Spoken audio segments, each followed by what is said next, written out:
Hi everyone, Jus4SweetZ here. Today we're going to do something really basic, and I'm going to show you how to make the perfect French toast batter for your everyday French toast. Really, it's very simple, and this isn't for you experienced people out there unless you want to just take a tidbit or two, but I'm sure you know how to do this. I do have some viewers that are new in the cooking world, and so that's basically what I'm shooting for with this video. French toast is pretty simple. It depends a lot on the bread that you use and how good it is, but the batter itself is very simple. So I'm going to start out, and I'm just going to make mine with 2 eggs. Now you can double this, triple it, however you want, depending on how much French toast you want to make. So we're going to go ahead and we're going to start with 2 eggs. And the ingredients that I always use are vanilla bean paste or vanilla extract, and I prefer to use the real stuff, not the imitation. Some cinnamon, half and half, and then your eggs. So like I said, we cracked 2 eggs in there. I'm going to add about a 1/4 teaspoon of my vanilla bean paste to this. Now again, you can double, triple, or whatever you like. Oh, look, it looks like a face. Little morning humor here. Okay, then we're going to add a couple sprinkles of some ground cinnamon, depending on how cinnamony you like it. So I'd say roughly right around a 1/4 teaspoon of that as well, because it can be overpowering and strong. And then the half and half. Now, you can substitute this with milk or heavy whipping cream, depending on how scrumptious you want this to be or how heavy. I'm going right in between. I'm going to use some half and half instead of milk.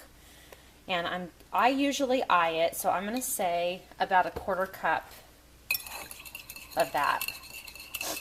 So it's very easy to remember. 2 eggs, 1/4 teaspoon vanilla bean paste or vanilla extract, 1/4 teaspoon of ground cinnamon, and a 1/4 cup. So everything's a 1/4 cup of half and half. And all you want to do is just mix that together. And vanilla is usually the secret ingredient in this. Now, you want to dress it up a little bit. You have some options. You can add almond extract to this. You can add a rum extract. You can also add rum itself, or you can add brandy. You can add anything to kind of dress it up. The spiced rum would be really good. But if you're making it for kids, you want to stick with your extract, so you can use almond extract, you can use the vanilla, or they do have a rum, but it's an imitation, obviously, a rum one. So those are the options you have. So there you go. There is your perfect French toast batter. And this would probably be good for about 3 pieces of French toast, maybe 4 if you're lucky, depending on what kind of bread you use. And I'll go ahead and cook a piece up for you so you can see. And I'm just using my regular wheat bread that I need to use up, but a lot of times people will use Texas toast or croissants. You could use French bread. Anything that you have that may be going bad, you could, not going bad, but it's hard, stale. That's a good thing to use for French toast. It soaks up the liquid, and it just makes a really wonderful breakfast. So I'm going to get the pan going. We'll come back and I'll show you how to dip it and everything. So we'll be back in a second. Okay, so the pan is heating up here, and I'm going to actually grab a little bit of butter and stick it right in that pan. I have the pan on about medium heat. You don't want it too high because then the butter will burn.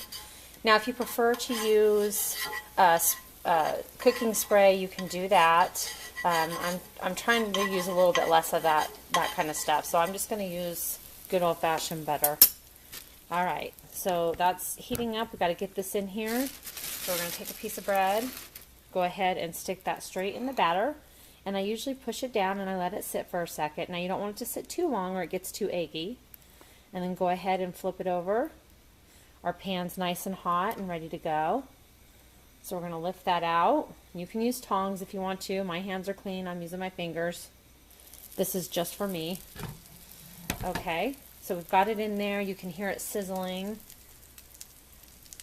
Let me wash my hands real quick here.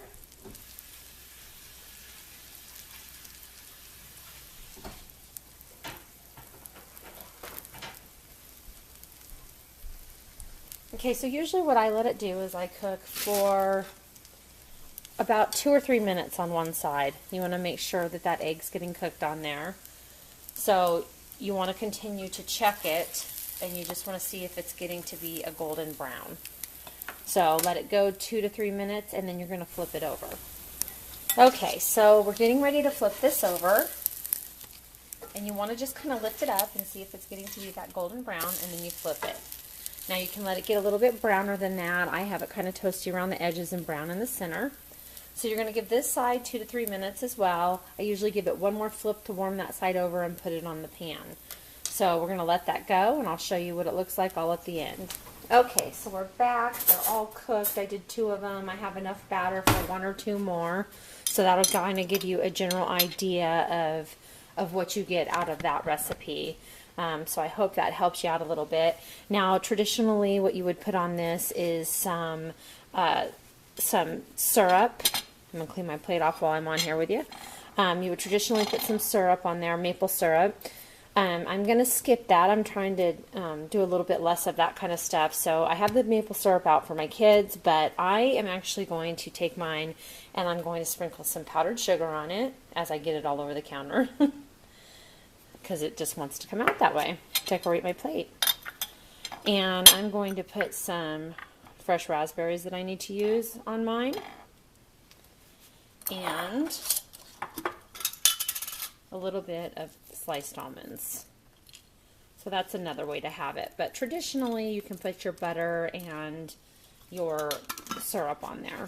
I'm not going to lie, I did add a little tiny bit of butter on each one after it was done cooking. So there it is. There is my French toast batter, and just giving you an example of what it looks like when it's all done. I hope you get a chance to try this. I hope you learned something. If you have any questions, feel free to leave them in the comment box below or PM me. I'd love for you to give me a thumbs up, subscribe to my channel, and share this on your Facebook page. You can also join my Facebook page, Jus4SweetZ, and then I have a group page called Recipe Book. And if you go on there and you ask to be a member, I go on there every few days and add you on. And you can share your recipes along with seeing other people's recipes.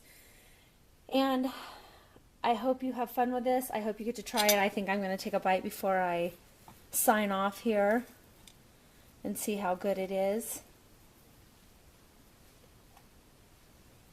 Perfect. Yummy. Really good with the fruit. So anyway, until next time, next video, have a wonderful day, everyone, and God bless.